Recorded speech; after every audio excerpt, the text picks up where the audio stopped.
Hola, bienvenidos a One Talks, el podcast de We Are Not Zombies. Yo soy su host Ramiro y hoy estamos de verdad que de manteles, además de estrenando manteles, súper felices de tener en el estudio a esta humana nacida en el Distrito Federal, en la Ciudad de México, esta empresaria, emprendedora, mamá, podcastera, socia fundadora y directora del Bitcoin Embassy Bar, tallerista en temas de blockchain y Bitcoin, consultora, escritora en medios cripto, psicóloga social, criptoanalista, cypherpunkastera, Lorena Ortiz.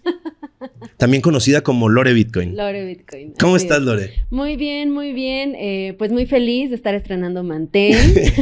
Gracias, Leslie, y a la producción por lograr esto. Sí. Muy bien el mantel. Muy bueno. Lore, cuéntame. Eres, justo como lo acabo de mencionar, muchos te conocen y así estás en redes como Lore Bitcoin. Así es. ¿Cuándo nació Lore Bitcoin? ¿Cuándo nació Lore Bitcoin? Bueno, originalmente, pues obviamente me llamo Lorena Ortiz. Yo inicié en Bitcoin en 2017. Luego abrimos el Embassy por ahí del 2018. Y por principios de 2020, todo iba bastante bien. Y de repente, ¡zas!, ¿no? Nos cae la pandemia, tenemos que cerrar. Fueron momentos bastante difíciles para el Bitcoin Embassy. Y pues yo empiezo como a ver qué voy a hacer, ¿no? O sea, estaba entre tal vez vamos a tener que cerrar el lugar, qué va a suceder conmigo, qué va a suceder con mis empleados, qué vamos a hacer. Y pues ya habíamos empezado a hacer transmisiones en el canal de YouTube de Bitcoin Embassy Bar, ya habíamos hecho algo de contenido, pero no me dedicaba demasiado a eso. Con la pandemia, pues todos estábamos recluidos, yo no tenía nada más que hacer y entonces me puse a pensar, ¿cuál es realmente mi motivación en Bitcoin Embassy, ¿no? Y es compartir información, ayudar a otras personas a entender Bitcoin, a entender este ecosistema, a cuidarse, a no caer en estafas. Y dije, y ahora que estoy aquí en mi casa encerrada, recluida, ¿cómo lo hago? Y pues nada, empecé a hacer contenido para YouTube. Empezamos también a tener participaciones como Bitcoin Embassy Bar en diferentes podcasts y otras cosas. Y necesitaba un nombre, ¿no? Porque Lorena Ortiz, pues digo, no es tan genérico, pero pues tampoco es tan único, ni te dice el nombre a qué va la onda, ¿no? Entonces, ¿cómo era tu usuario antes? Ay, @Lore, un montón de números, ya sabes, ¿no? Okay. Típico de cuando abres una red social que no sabes ni qué. Sí. Sí, o sea, era un montón de números y dije, bueno, pues voy a buscar si está Lore Bitcoin disponible y estaba en todos lados y dije, pues ahí está, ¿no? Y ya, así nació Lore Bitcoin, gracias a la pandemia y a que no sabía cómo continuar con la labor que estaba haciendo en el Embassy. El objetivo era seguir comunicando, ¿no? Compartir esta criptoconciencia. Así es. Platícame, vamos a regresarnos a 2017. ¿Quién es Lorena Ortiz antes de 2017? ¿A qué te dedicabas? ¿Qué te movía? ¿Qué te motivaba? Bueno, yo estudié psicología social, como sabes. También fui mamá a muy temprana edad, fui madre adolescente. Y pues fue un poco difícil para mí concluir mis estudios. De hecho, no me titulé. O sea, terminé mi carrera, pero no me titulé. Y pues bueno, mi plan de vida era asumir el rol de directora y dueña de una escuela que mi mamá fundó hacía ya más de 30 años, más o menos. Entonces, por eso, de hecho, estudié psicología social, ¿no? Porque justamente va como ad hoc con este sector educativo. Y pues ese era mi plan de vida originalmente, ¿no? A los 25 años me da una crisis existencial, así de no, ¿qué estoy haciendo con mi vida? Esto no es lo que me gusta, no me puedo dedicar a esto el resto de mi vida, ¿no? Porque a pesar de que disfruto mucho la enseñanza, y de hecho hasta la fecha me dedico a eso, el nivel era muy básico y lidiar con los padres de familia es un trabajo muy pesado. Si nos están viendo personas que se dedican a la enseñanza, lo sabrán. Creo que una de las partes más pesadas de ser maestro es lidiar con los papás. Entonces dije, no, yo no tengo el temple para esto y quienes me conocen lo saben también, lidiar con los papás no. Con los niños sí, siempre fue un placer estar con ellos, enseñarles, porque de hecho estuve enseñando un par de años el taller de música para ellos. Wow. Estuve también en administración, varios años, que de hecho gracias a eso es que aprendí mucho de cómo se lleva un negocio, cómo se lleva una empresa, lidiar con los proveedores, checar los insumos, un montón de cosas. Y pues ya a mis 25 me da esta crisis. De hecho, yo estaba con mi pareja en ese entonces, que era el papá de mi hija. Es el papá de mi hija. También rompí esa relación porque me di cuenta que tampoco era lo que yo quería. Y pues ya hablé con mi mamá y le dije, ¿sabes qué? Esto no es para mí. Y mamá así de, ¿pero cómo? ¿Y qué vas a hacer el resto de tu vida, no? Y con una hija. Y yo así de, pues ya encontraré mi camino, ¿no? Pero no quiero esto. Entonces mi mamá vende su escuela, yo sigo trabajando otros 2 años más como administrativo en la escuela, con otra directora y otra dueña. Y en 2017 estaba también colaborando con un amigo que tenía una disquera independiente de metal. Ok. De metal. De metal, ajá, punk metal. Yo andaba mucho en ese rollo en ese entonces. Y mi papá es músico, entonces toda mi vida tuve cierta educación musical, cierta preparación para la cuestión de edición de audio, de cómo debe sonar ciertas cosas, incluso de cómo se debe ver, por ejemplo, una portada de un disco y cosas así, ¿no? Entonces yo colaboraba con todo eso con este cuate y surge la posibilidad de ir de gira a Japón con una banda que él estaba produciendo. Y me dice, pues si quieres vamos y ahí nos apoyas y bla, bla. Y yo así de, pues va, ¿no? Entonces empiezo a juntar dinero específicamente para mi viaje. Afortunadamente también siempre fui muy precavida en cuestión de ahorros. Eso también lo aprendí muy bien de mi mamá, gracias a ella, empresaria, ¿no? Pero bueno, es destinar una cantidad para el viaje específicamente. Y hablo con un amigo que le ayudaba a mi mamá en cuestión de finanzas y de buscar inversiones y cosas así. Le digo, oye, ¿dónde puedo meter este dinero un par de meses en lo que me voy? Simplemente para que me dé, aunque sean 100 pesos más, ¿no? O sea, tú sabes que buscar una inversión que te dé siquiera esa cantidad es hasta muy difícil, ¿no? Y me dice, te voy a presentar a un amigo que está en algo bien raro, ¿no? Y a ti que te gustan las cosas bien raras, seguro te va a latir. Y me presenta al que actualmente es mi socio en el Embassy, David Noriega. Y conozco a David en una cena. Cuando lo veo entrar, llega así, ¿no?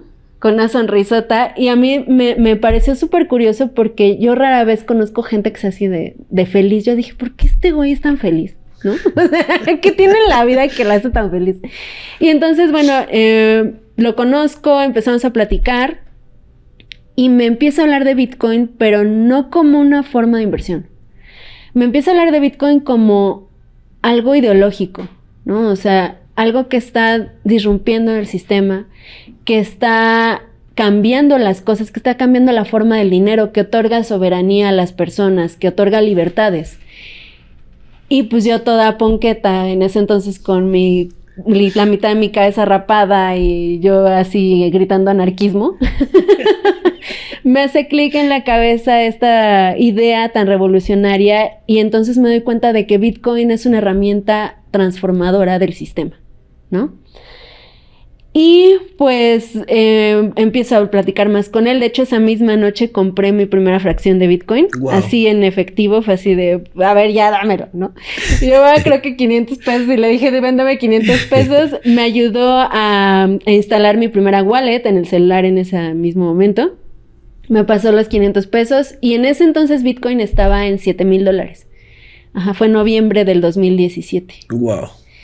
Y pues ya, de ahí continué mi camino en Bitcoin. Ya no me pude salir de esto porque simplemente para mí fue la solución y la respuesta a muchas interrogantes y mucha inconformidad que yo tenía con el sistema en el que vivía. Hiciste ese depósito y luego ¿qué pasó? O sea, ¿cómo se fue detonando justo lo que acabas de mencionar? ¿Seguiste investigando? ¿Seguiste platicando con tu socio? ¿Qué ocurrió? Sí, seguí platicando con David. De hecho, me invitó a salir, ¿no? Y empezamos a salir. De hecho, actualmente tengo una relación con él todavía. Y pues cada vez que nos veíamos, él me platicaba más y más de esto, ¿no? Y yo iba involucrándome más y más en Bitcoin. Caí por el rabbit hole, como le dicen, ¿no? El hoyo del conejo. Y afortunadamente tuve ese mentor, porque él me empezó a proporcionar lecturas que iban de acuerdo con lo que es Bitcoin, con la ideología. Me compartía podcasts, me compartía videos de YouTube. Desafortunadamente en ese entonces, fíjate, no había mucho material en español. No había. Afortunadamente yo sé inglés. Tampoco lo hablo muy bien, ¿no? Tengo ahí un acento medio raro. Pero sí lo hablo y lo entiendo. Y pues gracias a esas herramientas que él me fue proporcionando fue que yo fui entendiendo qué era Bitcoin realmente, cómo funcionaba y pues sí, a qué iba, ¿no? O sea, cuál era su background, todo cypherpunk y de cuestión de privacidad y de libertad. A ver, aquí mencionamos varias cosas. Primero definamos qué es cypherpunk. Ahorita que lo dijiste. Bueno, los cypherpunk son un movimiento que surge por ahí del principio de los 80s, finales de los 70s, tal vez las primeras como semillitas. Y fueron un conjunto de individuos que estaban preocupados por qué iba a suceder en un futuro. O sea, lo que vivimos actualmente, ¿no? La invasión de la privacidad, el compartir información que no quieres compartir en redes, ¿no? Por ejemplo, o en internet, la vigilancia del gobierno hacia ti, hacia tus redes, hacia tu información que está en internet, cómo se podía mejorar la privacidad de las personas al abrirse este mundo nuevo que nos proveía el internet, ¿no? Todo este movimiento pues surge a partir de eso, de que empieza a popularizarse el uso de esta red tan maravillosa que es el internet. Pero ellos tenían todas esas preocupaciones que, pues sí, que actualmente vemos, ¿no? Que actualmente vivimos. Y entonces, pues, este grupo de personas empezaron a buscar herramientas y formas de mejorar la privacidad, incluyendo algunas personas que de hecho desarrollaron en su momento monedas digitales previas a Bitcoin. O sea, ellos ya entendían también cuál era el problema del dinero, ¿no? Que era una cuestión infinita, que los gobiernos no tenían ningún tope para emitir. Que también a través del dinero digital pues se tenía una vigilancia de qué hacías con tu dinero, a dónde iban tus gastos. Entonces varios empezaron a buscar soluciones, incluyendo por ejemplo Adam Back, que es parte de este movimiento cypherpunk. Wei Dai también desarrolló una moneda digital buscando este manejo libre del Estado, y algunos otros individuos que ahorita no recuerdo bien sus nombres, pero sí, Bitcoin no fue la primera moneda digital que existió. Existieron muchas otras antes, pero Bitcoin fue la primera que logró tener todo el conjunto tecnológico, ideológico y de desarrollo que se necesitó para que sea lo que es hoy en día. Que es alguien que nos escucha y que dice, ok, a ver, ya despertó mi curiosidad. En este momento, ¿dónde es el lugar para iniciar en cuestión de fuentes, por ejemplo? Además de lo de Bitcoin, obvio. Y además del cypherpunk. Pues yo diría que personas como por ejemplo Juan en Cripto, que de hecho también me acompaña en un podcast que tenemos que se llama Tuning to the Block. Ya llevamos con en conjunto como 1 año y medio, casi 2 años. Él lo empezó antes con otra persona que se llama Álvaro Cobarro.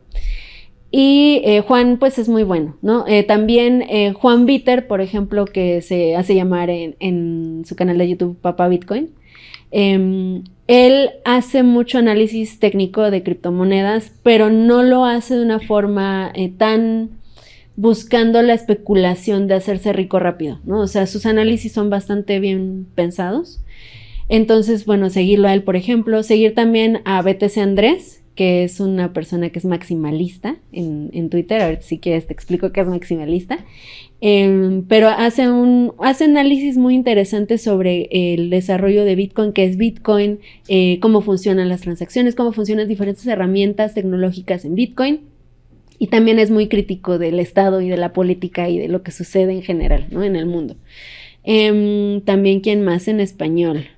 Bueno, si les gustan como las criptos en general, está también Mad Crypto, ¿no? Que también hace análisis de criptomonedas. Está Tecon Catalina, que de hecho yo creo que es la máxima influencer hispanohablante en Twitter también, y hace también contenido para YouTube y otras redes.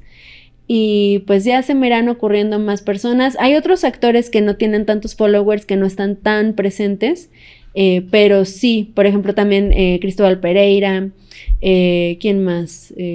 Bueno, ahorita igual y se me ocurren más y te los digo, pero también hay lecturas que de hecho ya están traducidas al español. ¿Y sabes qué es lo hermoso de estas lecturas?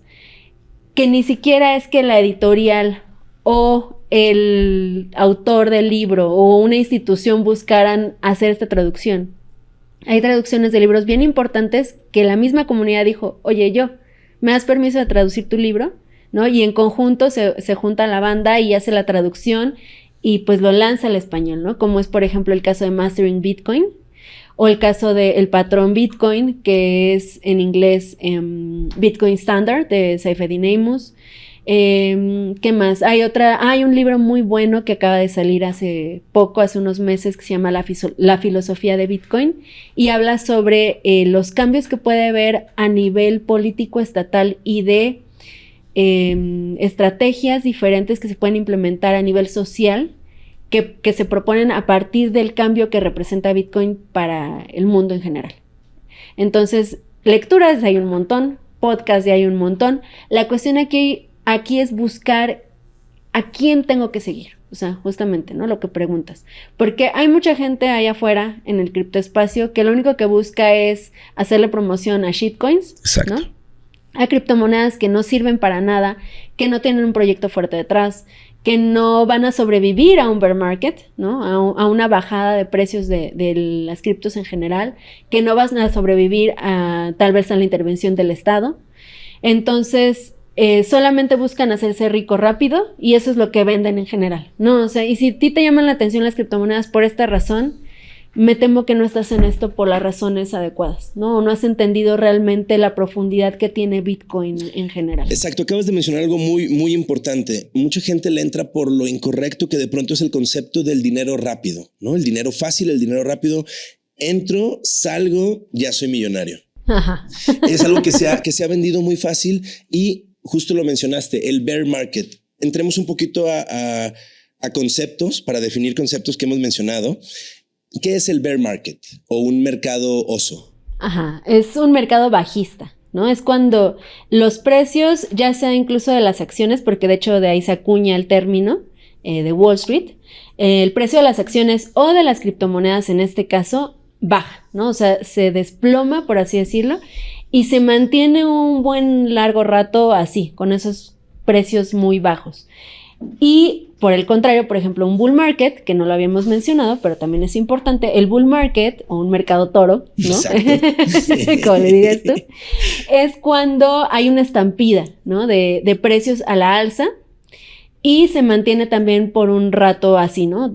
Van escalando los precios hasta llegar a un máximo histórico o un all-time high, ¿no? Como se dice igual en el mundo cripto. Y en ese momento empieza la bajada, ¿no? Que igual puede ser leve o puede igual terminar desplomándose. Este tipo de ciclos son muy comunes en Bitcoin. En la bolsa regular no es tan común ver esto, o sea, sí ha sucedido, pero generalmente ha pasado cuando han sido burbujas insostenibles, ¿no? Por completo. Con Bitcoin, Bitcoin también llegó a cambiar esto, o sea, porque Bitcoin ha tenido ciclos de forma regular. Generalmente se repiten cada 4 años cuando llega el halving, que es cuando se divide la recompensa que reciben los mineros por minar los bloques que conforman la blockchain de Bitcoin. Entonces, han sucedido estos ciclos desde el nacimiento de Bitcoin, ¿no? Hace ya más de 12 años. Y pues sí, esto es lo que sucede generalmente con los mercados cripto. Y como Bitcoin fue la primera, fue como... es el padrino. Sí, fue como la concepción inmaculada de las Bitcoin, de las criptomonedas, sí. ¿no? O sea, fue algo que no va a volver a repetirse, ¿no? Porque no tiene un líder detrás, no tiene una empresa detrás, simplemente ha crecido de forma totalmente orgánica a partir de la comunidad y de la gente que adopta Bitcoin.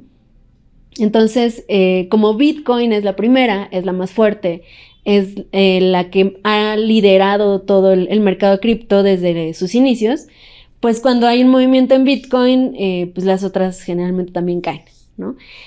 Lo que sí hemos visto actualmente es que hay muchas criptomonedas que también ya están tan fuertes y hay tanta gente invirtiendo en ellas que muchas veces también llega a afectar el precio de Bitcoin. Pero no ha pasado algo que se llama flippening, que es cuando una criptomoneda rebasa el valor de Bitcoin. ¿Hemos estado cerca de que ocurra eso? No. Ni cerca, para que quede claro. No, ni cerca. Exacto. Ahora, hemos mencionado varias veces shitcoins. ¿Qué son las shitcoins? Son criptomonedas que son basura, básicamente. ¿Cómo identificar una shitcoin? ¿No? Sube de forma muy agresiva. ¿Como Shiba? Como Shiba, a partir del shilling, ¿no? En redes sociales, ¿no? Y en que la gente dice, ay, yo quiero entrarle porque se me va el tren y quiero hacerme rico. Entonces, esa básicamente es su base, no promueven ninguna cuestión innovadora, no tienen ningún proyecto fuerte detrás, no solucionan absolutamente ninguna problemática real del mercado o del uso de cripto en general. Tampoco no proveen ningún funcionamiento que sea algo diferente a Bitcoin o que solucione algo como por ejemplo la escalabilidad, y tienen, no sé, un perrito en el logo, ¿no? Si tiene un perrito en el logo, no, ahí por ahí no va. ¿Qué son las stablecoins? Las stablecoins son monedas estables que están pareadas con el valor de alguna moneda fiduciaria. Monedas que utilizamos generalmente en el mundo real, ¿no? Con en el mundo shitcoins. Común. Otras shitcoins de nacimiento. Como el dólar, como el peso, ¿no? Sí. Exacto. Sí, esas sí son shitcoins de nacimiento. Muy bien. Que ya hay una incluso ligada al peso, obvio hay varias ligadas al dólar, o sea, eso es Tether, ¿no? Y hay varias que son de esa manera. Y luego están nuestras main coins, o ¿cómo le podemos llamar? Sí, pues podríamos decirles main coins, pero pues son más bien las criptomonedas que encabezan el mercado, ¿no? O sea, que sean, por ejemplo, en este caso, pues Bitcoin la vamos a apartar de ahí, ¿no? Sí, total. Pero está, por ejemplo, Ethereum, está, por ejemplo, Avalanche, que también estuvo, recientemente también tuvo una caída. Está Polkadot, ¿no? Está también, por ejemplo, ¿qué otra? Litecoin estuvo mucho tiempo también ahí presente. Está, por ejemplo, Compound, que también tiene cierta aplicación en cuestión de DeFi, que son finanzas descentralizadas, ¿no? Que ya lo tratamos. Vean el Cypherpunkas. El Cypherpunkas, ahí comercial. Entonces, sí, son las principales monedas que encabezan el mercado y generalmente, pero no siempre, son las que también tienen proyectos más fuertes detrás, ¿no? Que, por ejemplo, lo que pasó con Doge, ¿no? Que estuvo también en el top de ventas y en los márgenes más altos de ganancias y de compras durante un rato. Pero Dogecoin a mí me gustaba, ¿sabes? O sea, a mí me gustaba porque nació siendo una broma. Básicamente es una copia de Bitcoin, pero con una emisión así millonaria, ¿no? Que no tiene fin. Y que pues simplemente fue creada para jugar un rato, ¿no? O sea, tener un token con el cual poder transaccionar sin gran problema, ¿no? Y luego llega cierto personaje, ¿no? Llamado Elon Musk, y le hace chilling en redes sociales, en Twitter, y la gente así de Dogecoin, ¿no? Y empiezan a comprar un montón, pero no se dan cuenta de que la emisión de una moneda en general, o sea, es como básico, la emisión de un dinero que no tiene límites o que es demasiado alto, va a provocar que se devalúe, a final de cuentas, ¿no? O sea, pierde el valor, porque tú lo sabes y yo lo sé, y la gente que nos esté viendo lo sabe, cuando hay algo que está inundando el mercado, y simplemente lo podemos aplicar al mercado, ¿no? Cuando voy al mercado y compro, no sé, naranjas cuando es temporada de naranjas, o mandarinas cuando es temporada de mandarinas, o aguacates, o no sé, o limón, ¿no? Y hay demasiada producción de limón, el precio es más bajo. El precio baja y entonces compro limones baratos, ¿no? Pero ¿qué pasa cuando la producción se para? Cuando la cadena de suministros no es suficiente, ¿no? Cuando hay algún problema, no sé, como por ejemplo la cuestión del COVID, ¿no? Entonces, hace falta más stock en los mercados, por lo tanto, hay pocos limones y esos limones pues se venden caros, ¿no? Porque mucha gente los quiere, entonces lo puedo vender más caro. Entonces, esto es algo básico que muchas personas no ven cuando compran una criptomoneda por primera vez, ¿no? O sea, ¿cuál es su emisión? ¿Cuántos va a haber? Eso me puede dar cierta certeza de saber este proyecto sí tiene un futuro y va a subir de precio, o este proyecto de plano, no. Que ese es justamente uno de los atributos de Bitcoin. Claro, solamente va a haber 21 millones y nada más. ¿Y en dónde vamos? Ya se minaron 19 millones. 19 millones. Sí. Wow. ¿Qué va a pasar cuando se llegue a 21?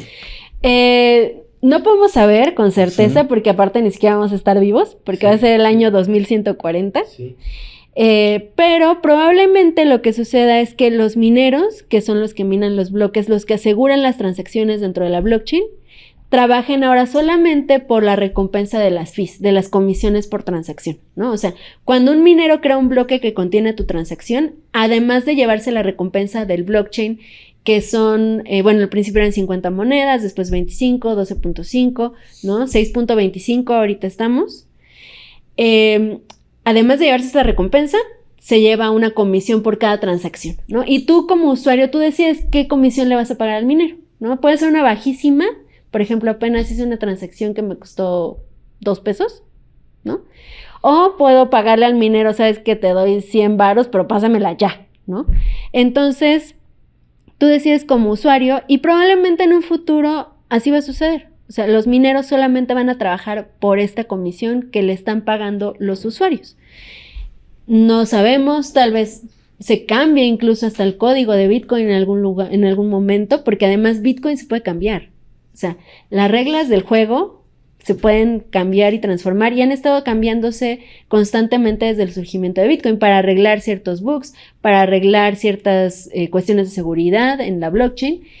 Y actualmente estamos viendo también otros cambios para proponer ciertos aspectos en Bitcoin que permitan hacer algo llamado smart contracts, ¿no? O contratos inteligentes, que es algo que pues sacó adelante a Ethereum, ¿no? Que permitía programar dentro de la blockchain un contrato para una transacción o alguna cosa que tú quisieras hacer. ¿Cuáles son tus monedas así favoritas? Bitcoin obviamente es mi favorita ante todas. Sin embargo, creo que Ethereum, a pesar de que tiene muchas fallas, a pesar de que es carísima la es red. Carísima es carísima las transacciones. Hacer transacciones en Ethereum. Sí, pero creo que el hecho de que se haya podido construir tanto sobre Ethereum le da mucho valor. Y hay un ecosistema grandísimo ya construido sobre Ethereum. Entonces, para mí, por eso Ethereum como que tiene un lugar especial, ¿no? Porque llegó a proponer cosas nuevas, ¿no? Creo que Polkadot, que va a permitir la interoperabilidad entre redes, entre blockchains, creo que es un proyecto muy interesante. Avalanche, que es básicamente como un Ethereum, pero diferente, ¿no? O sea, porque permite desarrollar dApps, o sea, apps descentralizadas dentro de su misma blockchain. Y tiene muchas aplicaciones muy interesantes también, está buena para mí, ¿no? O sea, tampoco es recomendación de inversión. Claro, no, para nada. ¿Cuál más? Pues Doge, yo creo que siempre lo va a querer. Doge está muy simpática, sí. Pero la verdad es que sí, esta manipulación del mercado por parte de actores relevantes del mundo no me late. O sea, me parece algo medio nefasto. Que ahí justo es algo importante, ¿no? ¿Qué onda con qué tanto se manipula? ¿Qué tanto es real? ¿Qué tanto no es real? Porque luego justo llega Elon Musk, llegan memes, llegan noticias y pareciera justo que hay una manipulación, ¿no? Sí la hay. O sea, sí la hay. Y todos los mercados, aún los convencionales, han tenido manipulaciones. ¿Por qué? Porque siempre hay ballenas, ¿no? Y siempre hay actores que tienen la capacidad también de manipular ciertos aspectos. Entonces, sí, obviamente hay una manipulación, eso no lo voy a negar, pero por eso es importante el entender qué es Bitcoin y cómo funciona y hasta qué punto yo estoy dispuesto a arriesgar un dinero que no voy a ocupar a largo plazo, ¿no? Más bien a corto plazo, que voy a ocupar hasta muy largo plazo.